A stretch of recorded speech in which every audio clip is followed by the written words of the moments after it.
ये रिक है। वो 1986 के सोवियत संघ में है। उसके सामने चेरनोबिल परमाणु ऊर्जा संयंत्र का चौथा रिएक्टर है। आधी रात का समय है। एक पल में धमाका होगा। 2000 टन वजनी कंक्रीट का ढक्कन हवा में उड़ जाता है। आग का एक खंभा आसमान को भेद देता है। रिएक्टर के मलबे और जले हुए ग्रेफाइट चारों ओर बिखर जाते हैं।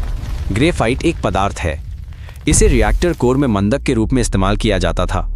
अब ये अत्यधिक गर्म और जानलेवा रेडियोधर्मी है। रिक को कोई तैयारी नहीं थी। वो रिएक्टर के ठीक बगल में था, बिना सूट के और बिना समझे कि क्या हुआ। पैरों के नीचे खतरनाक ग्रेफाइट के टुकड़े थे। हवा में रेडियोधर्मी धूल थी। स्टेशन के कर्मचारी इधर उधर भाग रहे थे।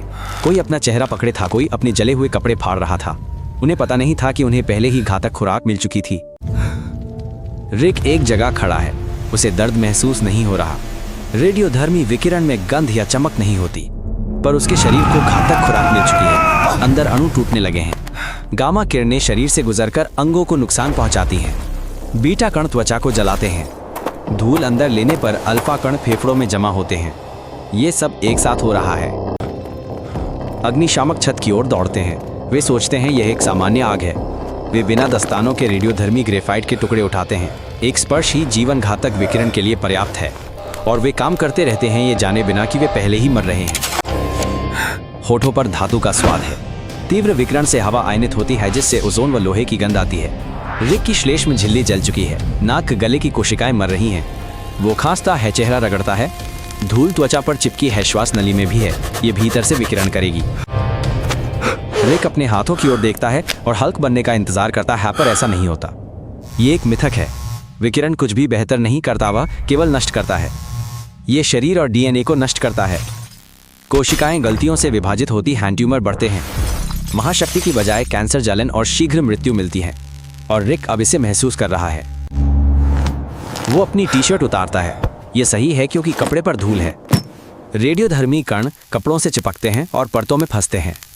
भले ही व्यक्ति को विकिरण न हुआ हो पड़े, उसे विकिरणित कर सकते हैं। ऐसी दुर्घटना में सबसे पहले ऊपरी कपड़े उतारे जाते हैं। चेरनोबिल में आज भी सीलबंद कमरे हैं।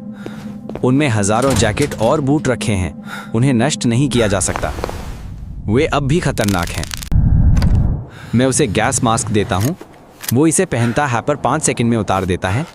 गामा विकिरण किसी भी फिल्टर से गुजरता है। गैस मास्क लगभग बेकार है, बस थोड़ी धूल रोक पाता है, पर धूल तो पहले से अंदर है।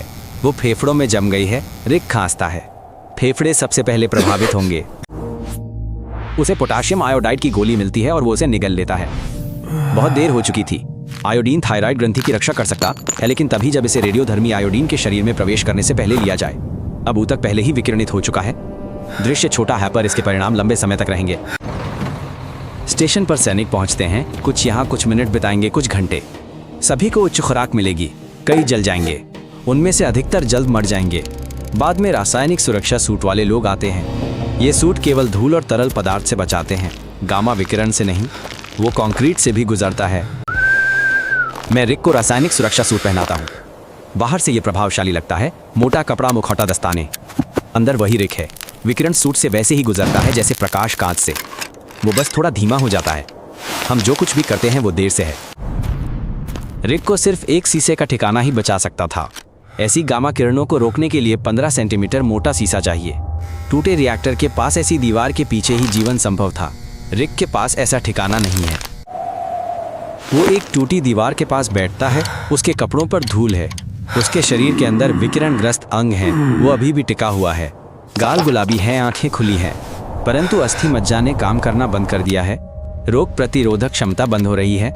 कुछ घंटों में अंदरूनी रक्तस्राव शुरू हो जाएगा। जब तक वो सांस ले रहा है, उसे सब्सक्राइब करें। चेरनोबिल से तब सभी लोग पूरी तरह से चले गए थे, और 35 साल बाद भी यहाँ आज तक कोई नहीं रहता है।